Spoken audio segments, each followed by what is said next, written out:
жаңағыдай 3 бағыт бойынша біздің қазақ даласында әлемге өнеге болатын мемлекет құрғанбыз біздер. Біздің аталарымыздың аттарының тұяғына Парижге шейін барған. Тарих сахнасын қарайтын болсаңыздар, субханалла. Араб түбегін бәрін аралап өткен ғой бабаларымыз. Жүрген жерінде жәдігерлер сақталып тұр әлі күнге шейін.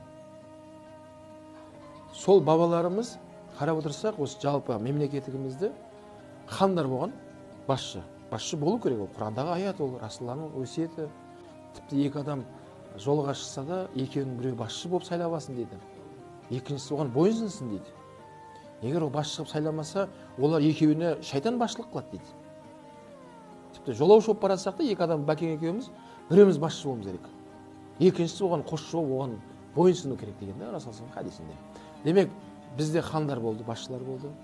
Басшылардың жанында ғұламалар болды. Қазір имам дейміз, молда дейміз, бәрі ғалым адамдар. Олардың жанында жаңағыдай батырлар палатасы болған, кәдімгідей атқа мініп, батырлар болған. Олардың жанында жомарт байлар болған. Сонда осы төртеуі біріккен кезде кәдімгідей алтын орда әлемге паш еткенбіз ғой біз. Бүткіл әлем. Золотой века деп қаншама әлемде кітаптар жазылып шықты да.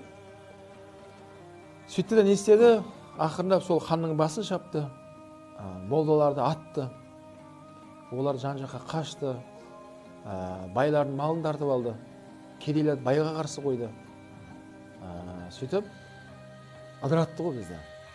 Қазір қарасақ, осы төртеуі бірікпейінше біз мықты бола алмайды екенбіз. Қашан бұлар бірігеді, ол мемлекетті былайша қазір мұртын балта шаппайды екен ғой. Осы. Демек, мемлекетті ұстап тұратын осы төрт адам екен. Төрт сипат.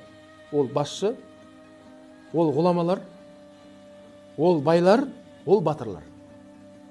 Осы төртеуі бірігіп, бір-біріне көмектесіп, бір жағадан, бір жеңнен қол шығарып, бір жағадан бас шығарған кезде, ол көш жүре бастайды екен. Сол үшін Аллаға шүкір, сол жоғалып қалымызды табып, өз қолымыз, өз аузымызға жетіп, Құдайға шүкір, ешкім жаңалық тауып жатқан жоқ. Біз баяғы аталарымыздың жүріп кеткен жолына әрең-әрең келіп жатырмыз қазір. Қазір қандай жетістігіміз болса, ашық айтып, ешкім жаңалық ойлап тауып жатқан жоқ. О, жаңалық деп тұрғанымыз, бабаларымыз баяғыда оның бәрін іске асырып, оны сіңіріп кеткен бойларына. Сол үшін қазір Аллаға шүкір, жаңа басшылар мен ғұламалар, байлар, батырлар бірігіп, ақырындап бірігіп келе жатыр Аллаға шүкір.